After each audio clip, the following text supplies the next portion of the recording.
បាទរៀបធ្វើដំណើរចេញទៅកាន់កំពតបែកកង់ទាំងព្រលឹមប៉ុន្តែឥឡូវធ្វើរួចហើយឥឡូវយើងក៏បន្តដំណើរទៅកាន់ខេត្តកំពតតាមផ្លូវជាតិលេខ3ឥឡូវនេះយើងក៏មកដល់នៅភ្នំយាយម៉ៅក៏ឈប់សម្រាកដើម្បីបន់ស្រន់សូមបួងសួងសេចក្តីសុខក្នុងការធ្វើដំណើរហើយនេះគឺជាក្រុមការងាររបស់ពួកយើងក្រុមការងារ B5 យើងមក3ឡាន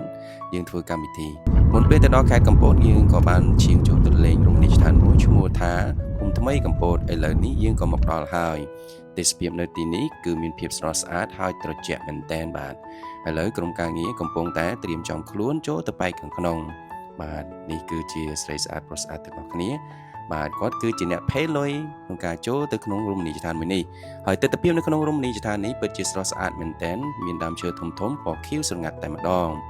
បាទហើយនៅផ្នែកខាងក្នុងក៏មានទិដ្ឋភាពស្រស់ស្អាតហើយពីអ្នកគាត់វិញមើលមនុយគេហើយអត់កំងអីទេហើយបងប្អូននេះមើលមុខគាត់ផងដែរ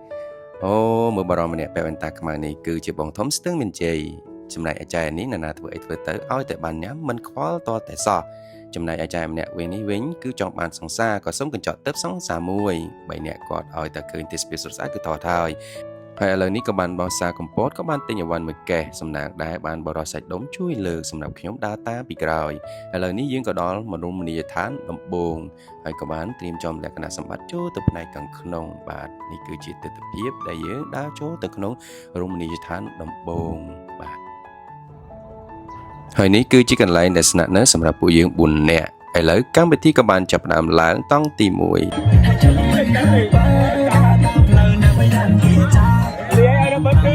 សម្រាប់ជេលីនេះឲ្យទៅលឺភ្លេងគឺមិនបានតែម្ដង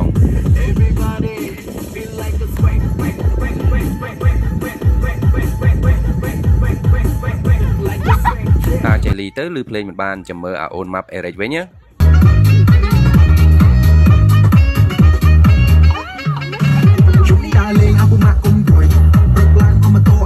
ហើយចាំមើលពូសែមគាត់ចាក់ក្បាច់តុងណា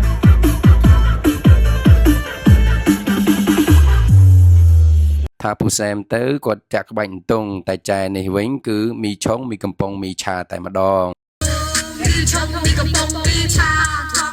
អស់ពីមីកំប៉ុងមីឆាវិញមកមើលប្រុសសង្ហារ៉ូបឺតរំក្បាច់អីគេដែរ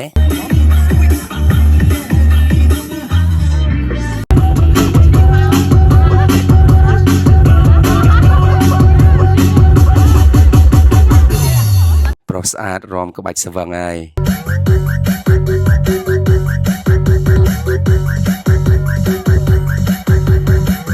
ឥឡូវនេះចាំមើលក្រុមស្ទាវស្ទឹងមានជ័យរំម្ដង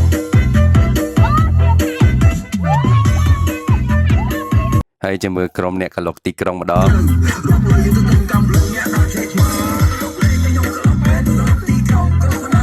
អស់ពីកឡុកទីក្រុងសង្សារហៀជេកកឡុកម្ដងបើហៀជេកចាប់ត្រីមិនបានគឺបែកគ្នាឥឡូវក៏ដល់ពេលលេងល្បែងប្រជាប្រិយ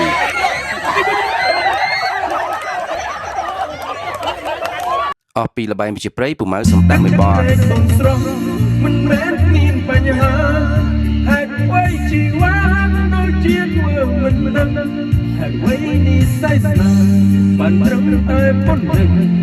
ហេតុអ្វីប្រលើងអូនតែចិនចាចោលបងហាត់ពូម៉ៅច្រៀងពិតជាដាក់មនោសញ្ចេតនាបានល្អមែនតែនសូម្បីតែសំឡេងបាញ់មិញនេះក៏ចង់ចូលទៅក្នុងមនោសញ្ចេតនាខ្ពស់ផងដែរបាទថតឲ្យក្រុមការងារពេញមួយថ្ងៃគ្មានអ្នកណាថតឲ្យឥឡូវនេះថតខ្លួនឯងសម្បត្តិស្ដាយអារម្មណ៍ស្ដាយវេលាស្ដាយអារម្មណ៍ស្ដាយដែលអូនស្រឡាញ់ស្មុំរលីអងជុំរឹកអាណិតចិត្តខ្លួនទុកទួនរែពួនលឹងតែជ្រើបងទុកទុំបាទអេដមីនត្រូវតែព្យាបាលអារម្មណ៍ហើយពីព្រោះថតឲ្យក្រុមការងារពេញមួយថ្ងៃតែម្ដងហើយក៏មិនមានអ្នកណាថតអីវិញគឺថតតែខ្លួនឯងអរគុណសម្រាប់ការទស្សនា